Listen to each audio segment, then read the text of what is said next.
آپ جب شادی کر رہی تھیں کرنے سے پہلے آپ نے چیک کروایا تھا, رپورٹ لی تھی ان کے بارے میں, تو اور وہ میں نے سنا ہے کہ لیول آپ کا چیک کریں, لیول ہم لیتے ہیں قریبی مولوی سے فلانے سے, آپ نے لی رپورٹ اوپرا ونفری سے کہ میں شادی کروں یا نہ کروں, اینجلینا جولی سے, کیا ہے؟ تو آپ علامہ سے بھی پوچھ لیتی ہوں اس کے بعد وہی رہے. میں نے تو سارے طریقے ٹرائی کر دیے تھے. شادی ایک بہت بڑا ڈیسیجن ہوتا ہے. کہاں کیا انہوں نے ویسے؟ اور ان سے انسپائر ہو کے تو آپ نے بیان نہیں دے دیا تھا. میں نے کہا اتنی سکسیسفل عورت ہے, اتنا کچھ کیا ہے اپنے لیے انہوں نے, اور انہوں نے شادی اس کا نہیں کی, پارٹنر ہے پر انہوں نے شادی نہیں کی.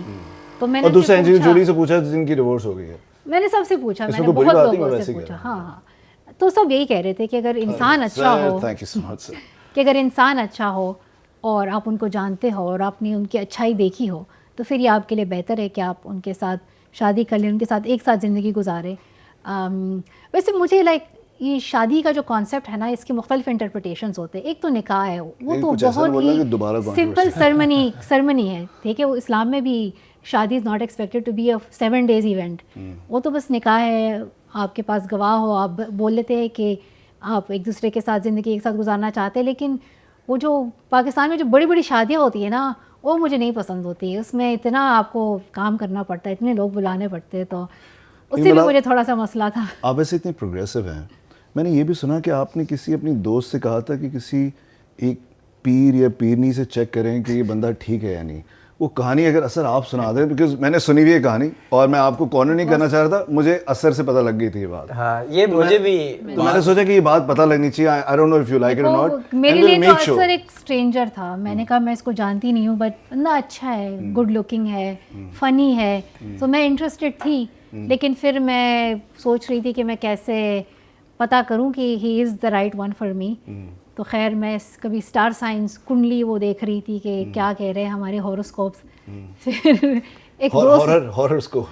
ایک دوست نے بتایا کہ وہ کسی کو جانتی ہے, تو میں نے کہا اس میں کیا ہے, اگر برتھ ڈے وغیرہ شیئر کر دیا اس کے ساتھ ڈیٹ. اور نہیں, آپ نے ان کی امی کا برتھ ڈے نہیں, اس میں ان کو چاہیے تھی میری امی کی برتھ ڈیٹ. آپ سوچیں ہم نارمل باتیں کر رہے ہیں اس کے بیچ میں کہ ہاں دن کیسا چل رہا ہے, اچھا تمہاری امی کب پیدا ہوئی, اس کے بیچ میں یہ ٹٹ بٹس آ رہے تھے. اور میں بھی آبویسلی آنسر کر رہا تھا کہ ہاں مطلب اس سال میں وہ پیدا ہوئی, پتہ نہیں بس, لیکن مجھے نہیں پتا تھا کیا ہو رہا ہے. وہ تو مجھے بعد میں پتہ چلا کہ یہ تو کسی دوست کے تھرو کسی پتہ نہیں کن کے پاس جا رہا ہے جو مجھے پروو یا ڈس. اور فنی بات ہے کہ انہوں نے مجھے ڈکلائن کر دیا, اور ہوا یہ کہ اس کو بعد میں پتہ چلا نے غلط برتھ ڈیٹ بھیج دی تھی. امی غلط, میں یوں بچا ہوں ڈیو ڈیلیجنس میں, اور آپ بھی بچ پائے. تھوڑی سی تسلی ملی. پھر کبھی کبھی میں سوچتی تھی کہ بس کوئی سائن ملے. یہ بہت بڑا فیصلہ ہوتا ہے. میں بس چاہ رہی تھی کہ مجھے کوئی سائن ملے. ہمارے یہاں لوگ استخارہ بھی کرتے ہیں, تو مجھے کافی بس میں بہت اینکشیس تھی, بہت نروس تھی کہ پتہ نہیں کیا ہوگا جب میری شادی ہو جائے گی, زندگی بدل تو نہیں جائے گی. یعنی آپ جتنے بھی پروگریسو ہوں, جب اس طرح کی بات آتی ہے تو آپ پریشان بھی ہو جاتے ہیں, سپر نیچرل چیزوں میں بھی یقین کرنے لگ جاتے ہیں, سپرسٹیشس بھی ہو جاتے ہیں نا. ہلکا سا ہو جاتا. ہلکا تو نہیں, تو بہت زیادہ. تو پہلے ایک طرف آپ چیک کریے ویسٹرن ورلڈ میں اوپرا سے, پھر آپ ادھر آ کے کسی پیر سے پوچھ رہی ہے. یہ تو کھلا تضاد ہے. اور میرا سوچیں دوسری سائڈ پہ نہ میرے پاس اوپرا نہ پیر, میں بس اپنے اون پہ آنسر کر رہا ہوں. تو اب کیسے آپ دونوں خوش ہیں, اچھی زندگی گزار رہے ہیں, اور اوبیسلی اسی انٹرویو میں آپ بتا بھی دیں گے اگر نہیں بھی گزار رہے ہوں گے تو. لیکن پھر بھی ایک سوال تھا میں نے پوچھا تھا. ماشاءاللہ بہت خوش ہیں ہم, مطلب میں تو خوش ہوں. آپ خوش ہیں؟ بہت خوش ہے. کوئی تھیریپی سیشن لگ رہا ہے. آپ خوش ہو, ٹھیک ہے. اصل ایک بات جو میں بھی سوچتا ہوں, فیل کرتا ہوں کہ اگر میں آپ کی پوزیشن میں ہوتا یا آپ کی جگہ ہوتا تو ایک بہت ڈیفیکلٹ لائف ہوتی, بیکاز ہر وقت اسکروٹنی میں ہونا. ایز ہسبینڈ آپ کو کیسا فیل ہوتا ہے, کیسے ڈیل کرتے ہیں آپ اس کے ساتھ؟ صبح اٹھے, کوئی نیوز آئی, کہیں سے کچھ ہو گیا, یہاں کچھ ہوا, وہاں گئے, یہاں سے ایک اچھی نیوز آئی, ایک غلط نیوز آ گئی, ایک تصویر آ گئی, ایک تصویر سچ تھی, ایک تصویر غلط تھی. کچھ چیزیں مجھے بھی نہیں پتہ تھی, اور جو میں بھی معذرت چاہتا ہوں کہ میں نے بہت ساری چیزیں ایسی پوچھی جو مجھے نہیں اندازہ تھا کیسے. تو کیسے ڈیل کرتے ہو؟ دیکھیں اس کو میں 2 پارٹس میں دیکھتا ہوں. ایک پریزنٹ میں, آپ نے خود کہا کہ ہم لکی ہیں, ہم پاکستان کو ریپرزینٹ کرتے ہیں, یا ہم پاکستان وہ واحد پاکستانیز ہیں جو ڈفرینٹ رومز میں ہیں, اس ڈفرینٹ جگہوں میں ہیں, ڈفرینٹ سیلیبریٹیز میں ہیں, ہم جا رہے ہیں. لیکن ہر وقت فیل ایسے ہوتا ہے کہ ہر وقت ایک لینس پھر رہا ہے کہ کوئی بھی چیز آؤٹ آف کانٹیکسٹ، کوئی بھی چیز غلط لگے تو کامنٹری شروع ہو جائے، رائٹ. اب اگر ہم کسی بھی چیز میں آگے کچھ ڈیولپ کرنا چاہتے ہیں، ہم اسپورٹس میں کرنا چاہتے ہیں، آرٹس میں کرنا چاہتے ہیں، کہیں بھی، اور پاکستان میں کنیکٹ کرنا چاہتے ہیں، ہم جائیں گے، ڈفرینٹ لوگوں سے ملیں گے، ڈفرینٹ رومس میں جائیں گے، اس کے علاوہ تو کبھی بھی نہیں ہوئے گا. لیکن ہمیشہ اس تھریٹ کے ساتھ جانا کہ اچھا جی اس روم میں ہے تو ہر وقت سوچتے رہو کہ لوگ کچھ آپ کے بارے میں اسٹوری نہ بنا دیں، رائٹ. آہستہ آہستہ میں نے ریئلائز کیا کہ یہ تو ایک انفیئر چیز ہے. اگر آپ نے کبھی بھی اسی لینتھ دیکھنا ہے کہ آپ کسی بھی چیز میں غلطی نکالنا چاہتے ہیں تو آپ کو ہمیشہ ملے گی. لیکن ہسٹوریکلی آپ دیکھیں، یہ ابھی سے تو نہیں ہو رہا ملالا کے ساتھ، رائٹ. جب یہ چھوٹی تھی، جب یہ پاکستان میں تھی، پوری وہ سلمان رشدی والی کیمپین اسٹارٹ کر دی تھی. واقعے کے اوپر دیکھ لیں، عجیب و غریب کانسیپٹ. کیا ہوتا سلمان رشدی کا؟ یہ کسی یورپین پارلیمنٹ کے پرسن سے ملی تھی، انہوں نے اس کو اوارڈ دیا تھا، کسی کوئی ریکگنیشن نہیں تھی. وہ پکچر لے کے لوگوں نے پوری کیمپین چلا دی تھی کہ یہ دیکھیں سلمان رشدی کے ساتھ ان کی شکل ملتی تھی، ٹھیک ہے. اچھا فالس پروو ہوگی. اچھا اس کے آف کورس اس کو تو مینشن ہی نہیں کرنا چاہیے جو لوگ واقعے کے بارے میں کنسپریسیز بناتے تھے.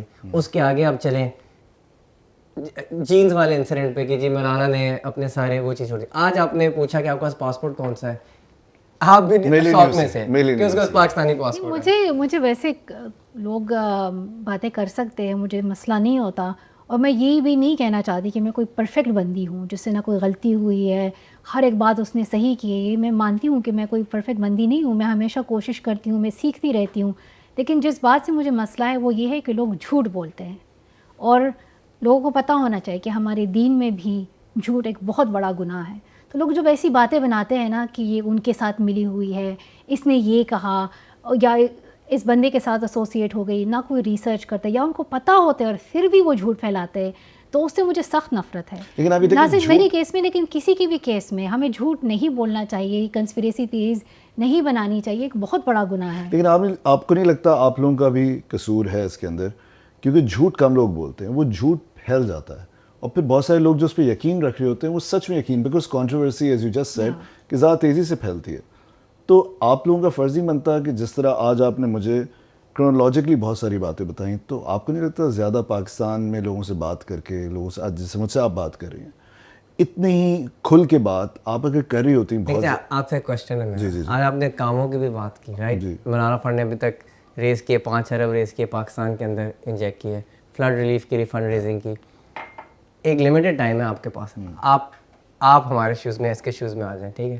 آپ وہ اسپلٹ کر سکتے ہیں، ایکچولی فنڈ ریزنگ کریں اور چیزیں کریں اور وہ ایکچولی لوگوں کی مدد کریں، یا آپ اپنی ذات کے ہر وقت اوپر جو اٹیک ہو رہا ہے اس پہ آپ کتنا اسپلٹ کریں گے اپنا ٹائم. آپ کہہ رہے ہیں کہ یہ جو ساری چیزیں ہو رہی ہیں اوپر سے تو نہیں ہو جاتی، خود سے تو نہیں ہو جاتی. لوگ یہی تو فنی اور آئرنی ہے کہ لوگوں کو لگتا ہے خود سے نہیں ہوتی، اس پہ بہت محنت ہوتی ہے. اور اکثر کچھ چیزوں میں نا لوگ بس ڈینائل میں تھے. یہاں تک کہ جب مجھ پہ حملہ ہوا تھا بہت سارے لوگ کہہ رہے تھے کہ یہ ہوا ہی نہیں ہے، یہ سب جھوٹ ہے. یہاں تک کہ جو سرجن تھے وہ انہوں نے آ کے انٹرویوز بھی دیے پاکستانی ٹی وی چینلز پہ کہ وہ ڈیفینڈ کر سکے کہ ہاں میں ہی تھا. 2 سرجنز تھے، ایک ملٹری سرجن بھی تھا اور بہت اچھے لوگ تھے، وہ آئے انہوں نے ڈیفینڈ بھی کیا. لیکن یہ دیکھیں یہ تو شرم کی بات ہے، کسی کو آ کے بتانا پڑتا ہے کہ ہاں میں ہی تھا، میں نے سرجری کی یا میں نے اس دن دیکھا. تو ہمیں گواہی کیوں دینی پڑ رہی ہے، ہمیں ثبوت کیوں دینا پڑ رہا ہے؟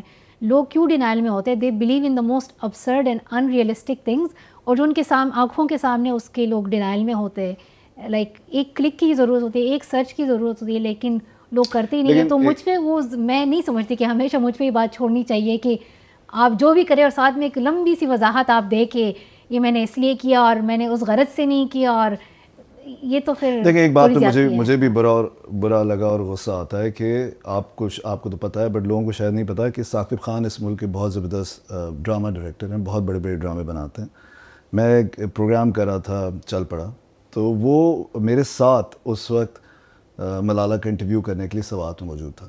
تو وہ میرے ساتھ تھا جب آپ کو گولی لگی تھی اور ہم جا رہے تھے اور ہمیں پتہ چلا اس طرح سے. تو وہ آئی تھنک بالکل، لیکن اصل ہی میں جو آپ سے بار بار کہہ رہا ہوں کہ ہمیں آپ لوگوں کو یہ بات کرنی چاہیے. مجھے لگتا ہے آپ بے شک بہت طریقے سے بولیں، مجھے لگتا ہے اثر کو غصہ آئے گا کسی دن اور وہ کہے گا یار انف از انف، یہ اس بات کا جواب تو کب نہیں. میں پاکستان میں بڑا ہوا ہوں، میں ان چیزوں سے گزرا ہوں، ٹھیک ہے. یہ ساری کنسپریسی تھیوریز میں نے بھی سنی ہوئی ہیں. میں پوری زندگی میں نے لاہور میں گزاری ہے. جب ہم چھوٹے ہوتے تھے لوگ کہتے تھے کیمرے کی آنکھ دجال ہے، ٹھیک ہے. اس کے بعد وہ کہتے تھے یوٹیوب حرام ہے. جو لوگ کہتے تھے آج وہ یوٹیوب پہ بیٹھ کے اپنے درس دے کے پیسے بناتے ہیں، ٹھیک ہے. ٹی وی بھی حرام تھا، اسپیکر بھی حرام تھا، ہر کوئی غدار تھا. مطلب عبدالسلام سے لے کے